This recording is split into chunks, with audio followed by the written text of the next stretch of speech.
You know that quiet? The one that hits after the last kid finally leaves for college? The house just falls silent. For a lot of couples, that silence isn't some peaceful reward. Nope, it's a huge empty space, and it shines a spotlight on a pretty tough truth. So today, we're diving into that exact moment, the empty nest, and figuring out the difference between drifting apart and digging deeper. And you got to understand, the stakes here they're incredibly high. Research shows that a staggering 70% of marriages either fall apart or hit a major crisis right after the last child moves out. Let that sink in. 70%. That silence, it can be absolutely deafening. So the real question becomes, how do you make sure you end up in the other 30%? To get to the bottom of that, we're going to look at two real stories. We'll just call the guys Edward and Henry. They both came to the exact same fork in the road, but the choices they made, well, they didn't just lead them down different paths, they led them to completely different lives. And the difference is just instant, and it's powerful. The day Edward's house emptied, he's looking across the dinner table at his wife, and it hits him like a ton of bricks. They're basically strangers. For 20 years, every conversation was about the kids, and without them, just nothing. Crickets. Now, Henry's sitting in that same silence. But instead of just letting it hang there, he leans in and asks this one simple, game-changing question. So, what now? Just look how fast their lives went in opposite directions. 6 months later, Edward's sleeping in the guest room. The excuse was snoring, but come on, nobody was buying it. Meanwhile, Henry and his wife were out hiking every single weekend, remembering who they were before they were mom and dad. And then just 1 year, one single year after the house went quiet, Edward's filing for divorce. And that exact same month, Henry's telling his friends it was the best year of his marriage, ever. So you have to ask, why? What happened?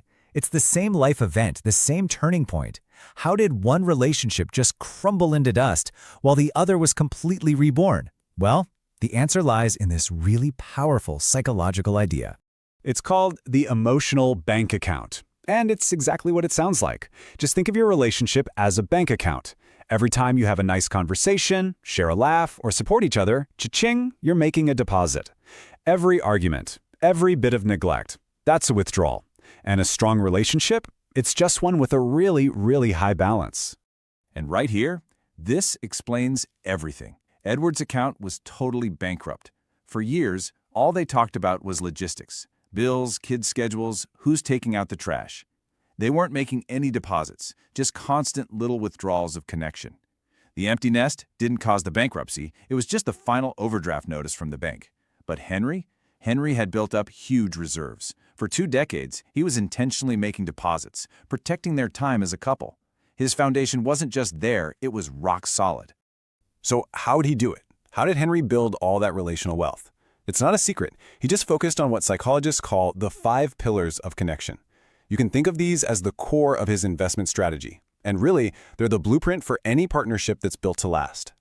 Okay, first up, deep communication. That means talking about your hopes, your fears, not just the grocery list.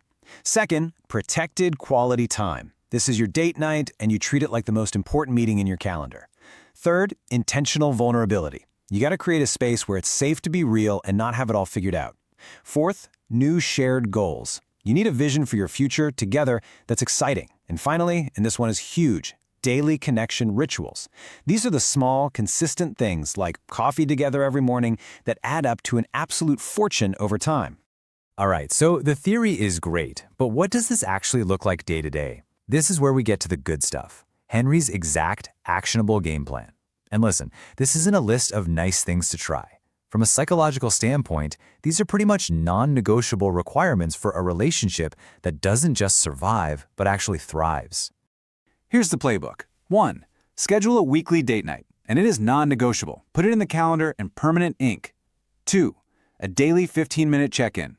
No phones, no TV, no distractions. Just you two, talking. 3. Once a month, have a goal-setting session. Actually design the future you want to live in, together. 4. Practice vulnerability. Once a week, share one fear, or one dream, or one need. This is how you build that bridge back to each other. And 5, express appreciation. Every single day. Just say, thank you. Gratitude is like oxygen for a relationship. Don't let yours suffocate. And let me tell you why it's so critical to start this, like right now. The psychological truth couldn't be simpler. Prevention is 1,000,000 times easier than repair. It takes so much less energy to build a strong house before the hurricane hits than it does to sift through the rubble trying to piece it back together. Which brings us right back to Edward and Henry and the end of their stories. Let's fast forward a few decades. What did life actually look like for them at age 70? What was the final tally, the ultimate reward or consequence of their choices? Edward, at 70, was divorced. He was living alone in a small apartment, and his daily companion was the deep, painful loneliness. That was the real cost of all those years of neglect. And Henry, at 70, he was still married, traveling the world with his best friend. His daily companion was joy. That was his reward for decades of being intentional. So, look, if you take one single thing away from all this, let it be this. A marriage is not a self-driving car. You can't just put it on autopilot and hope you end up somewhere nice. It requires your hands on the wheel, making conscious, deliberate investments long before you see a crisis on the horizon. The empty nest doesn't break the marriage, it just reveals the foundation you already built. Or the one you didn't.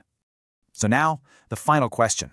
Well, it's not for me to answer, it's for you.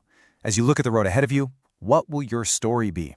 Is it going to be Edward's story of distance and regret, or Henry's story of depth and connection?